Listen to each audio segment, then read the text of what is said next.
ଯେତେବେଳେ ଚାହିଁବେ ସେ ନାରୀ ତୁମକୁ ଦେବ। ମିଳନ ପାଇଁ ରାତି ଦିନ ଡାକିବ। କେବଳ 3 ଥର ତାର ନାମ କହି 3ଟି ଲବଙ୍ଗ ଉପରେ ପରିସ୍ରା କରିଦିଅ। ଗ୍ୟାରେଣ୍ଟି ଦେଉଛି ସେ ଝିଅ ହେଉ ବା ବିବାହିତା ଭାଉଜ 5 ମିନିଟରେ ତୁମ ପାଖକୁ ଆସିବା ପାଇଁ ବାଧ୍ୟ ହେବ। ଯାହା ଚାହିଁବେ ତାହା କରିବ। ହଁ ଫ୍ରେଣ୍ଡସ୍, ଆପଣ ସମସ୍ତଙ୍କର ଇଚ୍ଛା ଥିବ କେଉଁ ନା କେଉଁ ଝିଅ ବା ସୁନ୍ଦରୀ ଭାଉଜକୁ ପଟେଇବା ପାଇଁ, ତାଠାରୁ ନିଜର ମନ ମୁତାବକ କାମ ହାସଲ କରିବା ପାଇଁ। କିନ୍ତୁ ଇଏ ଏତେ ସହଜ ନୁହେଁ। ଏଥିପାଇଁ ଆମର ତନ୍ତ୍ରଶାସ୍ତ୍ରରୁ ମୁଁ ଆଜି ଆପଣଙ୍କ ପାଇଁ 3ଟି ଲବଙ୍ଗର ଏମିତି ବଶୀକରଣ ନେଇ ଆସିଛି। ଆପଣ ମାତ୍ର ଥରେ 3ଟି ଲବଙ୍ଗ ଆଣି ଆଜିର ଏହି ବଶୀକରଣ କରିକି ଦେଖନ୍ତୁ। ଗ୍ୟାରେଣ୍ଟି ଦେଉଛି ଯେଉଁ ଝିଅ ବା ବିବାହିତା ନାରୀ ପାଇଁ ଆପଣ ଏହି ବଶୀକରଣ କରିବେ, ସିଏ ଆପଣଙ୍କ ପ୍ରେମରେ ଦିବାନୀ ହେଇଯିବ। ପାଗଳି ପରି ଆପଣଙ୍କୁ ଭଲ ପାଇବାକୁ ଲାଗିବ। ଆପଣଙ୍କୁ ଛାଡ଼ି ଗୋଟେ ମୁହୂର୍ତ୍ତ ବି ରହିପାରିବନି। ଆଜ୍ଞା ହଁ, ଯଦି ଆପଣ କେଉଁ ଝିଅ ବା ନାରୀକୁ ମନେ ମନେ ଭଲ ପାଉଛନ୍ତି, ତାର ସୁନ୍ଦରତାକୁ ଦେଖି ତା ଆଡ଼କୁ ଆକର୍ଷିତ ହେଉଛନ୍ତି, କିନ୍ତୁ ଯେତେ ଚେଷ୍ଟା କଲେ ମଧ୍ୟ ତାକୁ ପଟେଇ ପାରୁନାହାନ୍ତି, ତାକୁ ନିଜର ମନ କଥା କହିବାକୁ ଡରୁଛନ୍ତି, ଆଉ ଆପଣ ଚାହୁଁଛନ୍ତି କି ସେ ଝିଅ ବା ବିବାହିତା ନାରୀ ନିଜେ ଆସି ଆପଣଙ୍କୁ ଭଲ ପାଉଛି ବୋଲି କହୁ, ତେବେ କେବଳ 3ଟି ଲବଙ୍ଗ ଆଣି ଆଜିର ଏହି ବଶୀକରଣ ବିଧି କରିକି ଦେଖନ୍ତୁ। ଏହି ବଶୀକରଣ ଏତେ ଶକ୍ତିଶାଳୀ କି ଏହାର ପ୍ରୟୋଗ କେବେ ବି ଖାଲି ଯାଏନି। ଯେଉଁ ଝିଅ ବା ବିବାହିତା ନାରୀ ଉପରେ ଆପଣ ଏହି ବଶୀକରଣକୁ ମାତ୍ର ଗୋଟିଏ ଥର ପ୍ରୟୋଗ କରିଦେବେ, ସିଏ ନିଜେ ଆସିବ ଆପଣଙ୍କ ସହିତ କଥା ହେବ, ଆପଣଙ୍କୁ ଭଲ ପାଉଛି ବୋଲି କହିବ। ଯେଉଁ ଝିଅ ଆପଣଙ୍କୁ ଧୋକା ଦେଇଛି, ଆପଣଙ୍କ ନମ୍ବର ବ୍ଲକ୍ କରିଦେଇଛି, ଅନ୍ୟ କାହା ସହିତ କଥା ହେଉଛି, ଅନ୍ୟ କାହାକୁ ଭଲ ପାଉଛି, ତେବେ କେବଳ 3ଟି ଲବଙ୍ଗ ଆଣି ଆଜିର ଏହି ବଶୀକରଣ କରିକି ଦେଖନ୍ତୁ। ଗ୍ୟାରେଣ୍ଟି ଦେଉଛି ସେ ଝିଅ ଯେତେ ଦୂରରେ ଥିଲେ ମଧ୍ୟ ରାତିଦିନ ତୁମ କଥା ଭାବିବ। ନିଜେ ଆସିବ ଆପଣଙ୍କ ପାଦ ତଳେ ପଡ଼ିବ, ଆପଣଙ୍କୁ ଭଲ ପାଉଛି ବୋଲି କହିବ।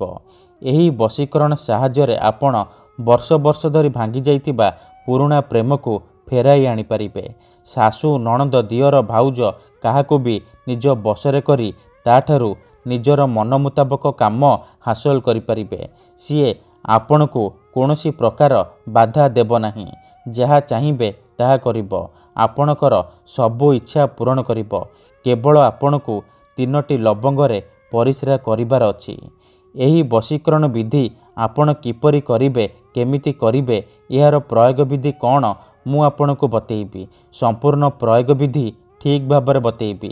ଜାଣିବା ପାଇଁ ମୋର ଆପଣମାନଙ୍କୁ ଅନୁରୋଧ କି ଆପଣ ଭିଡ଼ିଓଟିକୁ ମୂଳରୁ ଶେଷ ପର୍ଯ୍ୟନ୍ତ ପୁରା ଧ୍ୟାନ ସହିତ ଦେଖିବେ। ତେବେ ଯାଇକି ଆପଣ ସମ୍ପୂର୍ଣ୍ଣ ପ୍ରୟୋଗ ବିଧି ଜାଣିପାରିବେ। ଅଧାରୁ ଛାଡ଼ିକି ପଳେଇଲେ କିମ୍ବା କାଟି କାଟି ଦେଖିଲେ ଆପଣ କିଛି ବି ବୁଝିପାରିବେନି। ପରେ କମେଣ୍ଟ କରିବେ, ଗୁରୁଜୀ ଆପଣଙ୍କର ବଶୀକରଣ କାମ କରୁନି। ଦେଖନ୍ତୁ, ମୋର ଆପଣମାନଙ୍କୁ ଅନୁରୋଧ କି ଆପଣ ଭିଡ଼ିଓଟିକୁ ମୂଳରୁ ଶେଷ ପର୍ଯ୍ୟନ୍ତ ପୁରା ଧ୍ୟାନ ସହିତ ଦେଖନ୍ତୁ। ପ୍ରୟୋଗ ବିଧିକୁ ଠିକ୍ ଭାବରେ ବୁଝନ୍ତୁ। ତାପରେ ଆପଣ ବଶୀକରଣ କରିବା ପାଇଁ ଯିବେ। ତେବେ ଯାଇ ମୁଁ ଆପଣଙ୍କୁ ଗ୍ୟାରେଣ୍ଟି ଦେଉଛି ଆପଣ 100ରୁ 100% ସଫଳ ହେବେ। କାହିଁକି ନା ଏହି ବଶୀକରଣ ସାହାଯ୍ୟରେ ହଜାର ହଜାର ଲୋକମାନେ ଲାଭବାନ ହେଇଛନ୍ତି। ମାତ୍ର ଗୋଟିଏ ଥରରେ ସେମାନେ ନିଜ ପ୍ରେମକୁ ଫେରି ପାଇଛନ୍ତି। ଆଶା ଛାଡ଼ି ଦେଇଥିବା ଲୋକ ମଧ୍ୟ ନିଜ ପ୍ରେମକୁ ଫେରି ପାଇଛି। ବିନା ମନ୍ତ୍ର, ବିନା ତନ୍ତ୍ର, ବିନା କିଛି ପଇସା ଖର୍ଚ୍ଚ କରି, ବିନା କିଛି ଜିନିଷ ଖୁଆଇ ପିଆଇ ଆପଣ ନିଜ ଘରେ ବସି ବସି ଏହି ବଶୀକରଣ କରିପାରିବେ। ଆଉ ନିଜ ପସନ୍ଦର ସେ ଝିଅ ବା ବିବାହିତା ନାରୀକୁ ନିଜ ବଶରେ କରିପାରିବେ। ମୋର ବିଶ୍ୱାସ କି ଆପଣ ଅତି ସହଜରେ ଏହି ବଶୀକରଣ କରିପାରିବେ। ବର୍ଷ ବର୍ଷ ଧରି ଭାଙ୍ଗି ଯାଇଥିବା ପୁରୁଣା ପ୍ରେମକୁ ଫେରାଇ ଆଣିପାରିବେ। କେଉଁ ବି କୁଆଁରୀ ଝିଅ ବା ବିବାହିତା ନାରୀକୁ ନିଜ ବଶରେ କରି ତାଠାରୁ ନିଜର ମନ ମୁତାବକ କାମ ହାସଲ କରିପାରିବେ। ତେଣୁ ମୋର ଆପଣମାନଙ୍କୁ ଅନୁରୋଧ କି ମନରେ କୌଣସି ଖରାପ ଉଦ୍ଦେଶ୍ୟ କିମ୍ବା କୌଣସି ଖରାପ କାମ ପାଇଁ ଆପଣ ଏହି ବଶୀକରଣ ପ୍ରୟୋଗ କରିବେନି। କାହିଁକି ନା ମାତ୍ର ଥରେ, ହଁ ଫ୍ରେଣ୍ଡସ୍, ମାତ୍ର ଥରେ ଯେଉଁ ଝିଅ ବା ବିବାହିତା ନାରୀ ଉପରେ ଆପଣ ଏହି ବଶୀକରଣକୁ ପ୍ରୟୋଗ କରିଦେବେ, ସିଏ ସେହି ସମୟଠାରୁ ଆପଣଙ୍କର ବଶରେ ହୋଇଯିବ। ଆପଣଙ୍କର ପ୍ରେମରେ ଦିବାନୀ ହେଇଯିବ। ଆପଣ ତାକୁ ଯାହା କହିବେ ଯେମିତି କହିବେ ସିଏ କରିବ। କୌଣସି ପ୍ରକାର ବାଧା ଦେବ ନାହିଁ। ଆପଣଙ୍କର ସବୁ ଇଚ୍ଛା ପୂରଣ କରିବ। ଆଜ୍ଞା ହଁ, କେବଳ 3ଟି ଲବଙ୍ଗର ଏହି ବଶୀକରଣ ଏତେ ଶକ୍ତିଶାଳୀ କି ଯିଏ ବି ଏହାକୁ କରିଛି ସଫଳ ହେଇଛି। ତେଣୁ ଆପଣ ବି ବିଶ୍ୱାସର ସହିତ କେବଳ ଗୋଟିଏ ଥର କରିକି ଦେଖନ୍ତୁ, ତାପରେ ଦେଖିବେ ଚମତ୍କାର କିପରି ସେହି ସମୟଠାରୁ ସେ ଝିଅ ହେଉ ବା ପଡ଼ିଶା ଘର ଭାଉଜ ଆପଣଙ୍କର ପ୍ରେମରେ ଦିବାନୀ ହେଇଯିବ। ନିଜେ ଆସିବ, ଆପଣଙ୍କ ସହିତ କଥା ହେବ, ଆପଣଙ୍କୁ ଭଲ ପାଉଛି ବୋଲି କହିବ। ଆପଣଙ୍କୁ ନ ଦେଖି ଗୋଟେ ମୁହୂର୍ତ୍ତ ବି ରହିପାରିବନି। ତେବେ ଏହି ବଶୀକରଣ ବିଧି ଜାଣିବା ପୂର୍ବରୁ ମୋର ଆପଣମାନଙ୍କୁ ଗୋଟିଏ ଛୋଟିଆ ଅନୁରୋଧ ଶୁଣି ନିଅନ୍ତୁ। ଆମର ଭିଡ଼ିଓର କମେଣ୍ଟରେ ବହୁତ ଫେକ୍ ଲୋକମାନେ କମେଣ୍ଟ କରୁଛନ୍ତି, ମୋବାଇଲ ନମ୍ବର ଦେଉଛନ୍ତି, ବଶୀକରଣ କରିବେ କହିକି ହଜାର ହଜାର ଟଙ୍କା ଠକି ନେଉଛନ୍ତି। ସେମାନେ ଏତେ ମାତ୍ରାରେ କମେଣ୍ଟ କରୁଛନ୍ତି କି ଆପଣଙ୍କର କମେଣ୍ଟ ତା ଭିତରେ ହଜିଯାଉଛି, ଆଉ ଆମେ ଆପଣଙ୍କୁ ରିପ୍ଲାଏ କରିପାରୁନୁ। ଏଥିପାଇଁ ଆପଣ ଆମକୁ କ୍ଷମା କରିବେ।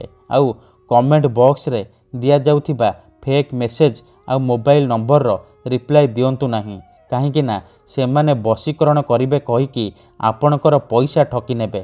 ତେଣୁ ମୋର ଆପଣମାନଙ୍କୁ ଅନୁରୋଧ କି ଆପଣ ଭିଡ଼ିଓ ଦେଖନ୍ତୁ, ନିଜେ ଚେଷ୍ଟା କରନ୍ତୁ, କିନ୍ତୁ ଏହିସବୁ ଠକାମିରୁ ଦୂରେଇ ରୁହନ୍ତୁ। ଆମର ବହୁତ ସାରା ଦର୍ଶକ ବନ୍ଧୁମାନେ ଅଛନ୍ତି ଯେଉଁମାନେ ଆମକୁ କହୁଛନ୍ତି କି ଗୁରୁଜୀ ଆପଣ ଆମର କାମ କରିଦିଅନ୍ତୁ, ଆପଣ ଯେତେ ପଇସା ମାଗିବେ ଆମେ ଦେବୁ। ହଜାର ହଜାର ଟଙ୍କା ଯାଚୁଛନ୍ତି। ଦେଖନ୍ତୁ, ୟୁଟ୍ୟୁବରେ ଆପଣଙ୍କୁ ଏମିତି ଅନେକ ଚ୍ୟାନେଲ ମିଳିଯିବ ଯେଉଁମାନେ ମୋବାଇଲ ନମ୍ବର ଦେଉଛନ୍ତି, ତାବିଜ ବିକୁଛନ୍ତି, ବଶୀକରଣ କରିବେ କହିକି ହଜାର ହଜାର ଟଙ୍କା ଠକି ନେଉଛନ୍ତି। କିନ୍ତୁ ଆମର ଏହି ଚ୍ୟାନେଲରେ ଆପଣଙ୍କ ପାଇଁ ଫ୍ରିରେ ବଶୀକରଣ ଭିଡ଼ିଓ ଅପଲୋଡ଼ କରାଯାଉଛି, ଯାହାକୁ ଆପଣଙ୍କର ସୁବିଧା ପାଇଁ ଅପଲୋଡ଼ କରାଯାଉଛି, ଯାହାକୁ ଆପଣ ନିଜ ଘରେ ବସି ବସି କରିପାରିବେ। ତେବେ ଆପଣ ପଇସା କ'ଣ ପାଇଁ ଖର୍ଚ୍ଚ କରିବେ? ଆପଣ ଭିଡ଼ିଓ ଦେଖନ୍ତୁ, ନିଜେ ଚେଷ୍ଟା କରନ୍ତୁ, ଏହିସବୁ ଠକାମିରୁ ଦୂରେଇ ରୁହନ୍ତୁ। ଆପଣ 100ରୁ 100% ସଫଳ ହେବେ। ଯଦି ଗୋଟିଏ ଥରରେ ହେଉନି, ଦ୍ୱିତୀୟ ଥର ଚେଷ୍ଟା କରନ୍ତୁ, ନିହାତି ଭାବେ ସଫଳ ହେବେ। ତେବେ ବଶୀକରଣ କରିବା ପୂର୍ବରୁ ବଶୀକରଣ ବିଷୟରେ କିଛି ଜାଣି ରଖନ୍ତୁ। ବଶୀକରଣର ମାନେ ହେଉଛି ସାମ୍ନାବାଲାକୁ ନିଜ ବଶରେ କରିବା, ତାର ଦିମାଗରେ ନିଜର ଭାବନାକୁ ପହଞ୍ଚାଇବା। ତେବେ ବଶୀକରଣ କ'ଣ ପାଇଁ କରାଯାଏ? ଯେତେବେଳେ ଆପଣ କାହାକୁ ନିଜଠାରୁ ଅଧିକ ଭଲ ପାଉଛନ୍ତି କିନ୍ତୁ ଯେତେ ଚେଷ୍ଟା କଲେ ମଧ୍ୟ ତାକୁ ପଟେଇ ପାରୁନାହାନ୍ତି, ତା ବିନା ବଞ୍ଚିପାରିବେନି ଭାବୁଛନ୍ତି, ସେତେବେଳେ ଆପଣ ବଶୀକରଣ କରିପାରିବେ। କିମ୍ବା ଯଦି କେଉଁ ଲୋକ ବିନା କାରଣରେ ଆପଣଙ୍କୁ ହଇରାଣ କରୁଛି, ଆପଣଙ୍କ ଘର ପରିବାର ଉପରେ ଖରାପ ନଜର ପକାଉଛି, ଏହିପରି ପରିସ୍ଥିତିରେ ଆପଣ ବଶୀକରଣ କରିପାରିବେ। କାହିଁକି ନା କେତେଥର ଏମିତି ହେଇଥାଏ କି ଆମର ଶତ୍ରୁ ପଇସାରେ ଆଉ ଶକ୍ତିରେ ଆମଠାରୁ ବଳବାନ ହେଇଥାଏ, ଆଉ ଆମେ ଚାହିଁକି ବି ତାର କିଛି କରିପାରୁନାହୁଁ। ଏହିପରି ପରିସ୍ଥିତିରେ ଆପଣ ବଶୀକରଣ କରିପାରିବେ। ନିଜ ଶତ୍ରୁକୁ ହାତ ମୁଠାରେ ରଖିପାରିବେ, ଝିଅ ପଟେଇ ପାରିବେ। ଏଥିପାଇଁ ଆଜିର ଏହି ଭିଡ଼ିଓଟିରେ ମୁଁ ଆପଣଙ୍କ ପାଇଁ ଆମର ତନ୍ତ୍ରଶାସ୍ତ୍ରରୁ ଏମିତି ଏକ ସହଜ, ସରଳ, ମହାଶକ୍ତିଶାଳୀ ବଶୀକରଣ ନେଇ ଆସିଛି, ଯାହାକୁ ଆପଣ କରିଦେଲେ କେଉଁ ବି କୁଆଁରୀ ଝିଅ ବା ପଡ଼ିଶା ଘର ସୁନ୍ଦରୀ ଭାଉଜକୁ ନିଜ ବଶରେ କରିପାରିବେ। ସିଏ ଆପଣଙ୍କ ପ୍ରେମରେ ଏମିତି ଦିବାନୀ ହେଇଯିବ କି ପାଗେଳି ପରି ଆପଣଙ୍କୁ ଭଲ ପାଇବାକୁ ଲାଗିବ, ଆପଣଙ୍କର ସବୁ ଇଚ୍ଛା ପୂରଣ କରିବ। ତେବେ ମନେ ରଖନ୍ତୁ, ମନ୍ତ୍ର, ତନ୍ତ୍ର, ଯନ୍ତ୍ର, ବଶୀକରଣ ଇଏ ଏମିତି ସେମିତି କାମ କରେନି। ମନରେ ସମ୍ପୂର୍ଣ୍ଣ ବିଶ୍ୱାସ, ନିଷ୍ଠା ଆଉ ଏକାଗ୍ରତାର ସହିତ ଆପଣଙ୍କୁ ଏହି ବଶୀକରଣ କରିବାକୁ ପଡ଼ିବ। ତେବେ ଯାଇ ମୁଁ ଆପଣଙ୍କୁ ଗ୍ୟାରେଣ୍ଟି ଦେଉଛି, ଆପଣ ଯାହାକୁ ଚାହିଁବେ ତାକୁ ନିଜ ବଶରେ କରିପାରିବେ, ନିଜ ପ୍ରେମରେ ଦିବାନୀ କରିପାରିବେ। ତେଣୁ ଯଦି ଆପଣ ଏହି ବଶୀକରଣ କରିବାକୁ ଚାହୁଁଛନ୍ତି, ସେ ଝିଅ ବା ପଡ଼ିଶା ଘର ଭାଉଜକୁ ନିଜ ପ୍ରେମରେ ଦିବାନୀ କରିବାକୁ ଚାହୁଁଛନ୍ତି, ତାକୁ ପଟେଇ ତାଠାରୁ ନିଜର ମନ ମୁତାବକ କାମ ହାସଲ କରିବାକୁ ଚାହୁଁଛନ୍ତି, ତେଣୁ ମୋର ଆପଣମାନଙ୍କୁ ଅନୁରୋଧ କି ଆପଣ ଭିଡ଼ିଓଟିକୁ ମୂଳରୁ ଶେଷ ପର୍ଯ୍ୟନ୍ତ ପୁରା ଧ୍ୟାନ ସହିତ ଦେଖିବେ। ତେବେ ମନେ ରଖନ୍ତୁ, ଏହି ବଶୀକରଣ କରିବା ପାଇଁ ଆପଣଙ୍କୁ କେବଳ 3ଟି ଲବଙ୍ଗର ଆବଶ୍ୟକ। କେବଳ 3ଟି ଲବଙ୍ଗର ସାହାଯ୍ୟରେ ଆପଣ ସେ ଝିଅ ବା ନାରୀକୁ ନିଜ ବଶରେ କରିପାରିବେ। ପ୍ରଥମେ ଆପଣ କ'ଣ କରିବେ, 3ଟି ଲବଙ୍ଗକୁ ନେଇକି କୌଣସି ଏକ ସୁନସାନ୍ ଜାଗାକୁ ଯିବେ, ଯେଉଁଠାରେ ଆପଣଙ୍କୁ କେହି ଦେଖିବେନି କିମ୍ବା ଅଧାରୁ ଡାକିବେନି। ତାପରେ ସେ 3ଟି ଲବଙ୍ଗକୁ ତଳେ ମାଟି ଉପରେ ରଖିବେ ଆଉ ଆଖି ବନ୍ଦ କରିକି ସେଇ ଝିଅ ବା ନାରୀକୁ ମନେ ମନେ ଭାବିବେ। ତାର ମୁହଁକୁ ନିଜ ମନରେ ଭାବିବେ। ତାପରେ ତାର ନାମ କେବଳ 3 ଥର ଉଚ୍ଚାରଣ କରିବେ। 3 ଥର ସେଇ ଝିଅ ବା ସ୍ତ୍ରୀର ନାମ କହିସାରିବା ପରେ ଆପଣ ଏହି ଶବ୍ଦକୁ 3 ଥର ପଢ଼ିବେ। ତାସିନ୍ ତାସିନ୍ ମର୍ତାସିନ୍, ତାସିନ୍ ତାସିନ୍ ମର୍ତାସିନ୍, ତାସିନ୍ ତାସିନ୍ ମର୍ତାସିନ୍। ଏହି 3ଟି ଶବ୍ଦକୁ ଏହିପରି ପଢ଼ି ସାରିବା ପରେ ଆପଣ କ'ଣ କରିବେ, ସାଙ୍ଗେ ସାଙ୍ଗେ ସେ 3ଟି ଲବଙ୍ଗ ଉପରେ ପରିସ୍ରା କରିବେ। ମନେ ରଖନ୍ତୁ, ଆଖି ବନ୍ଦ କରିକି ପରିସ୍ରା କରିବେ। ପରିସ୍ରା କରିସାରିବା ପରେ ଆପଣ ଚୁପଚାପ ଘରକୁ ଫେରିଆସିବେ। ପଛକୁ ବୁଲିକି ଚାହିଁବେନି। ଏତିକି କରିକି ଦେଖନ୍ତୁ, ଗ୍ୟାରେଣ୍ଟି ଦେଉଛି ଏପଟେ ଆପଣ ଏହି ବିଧିକୁ କରିବା ମାତ୍ରେ ସେ ଝିଅ ହେଉ ବା ପଡ଼ିଶା ଘର ଭାଉଜ ଆପଣଙ୍କ ଆଡ଼କୁ ଆକର୍ଷିତ ହେବାକୁ ଲାଗିବ। ଧନ୍ୟବାଦ।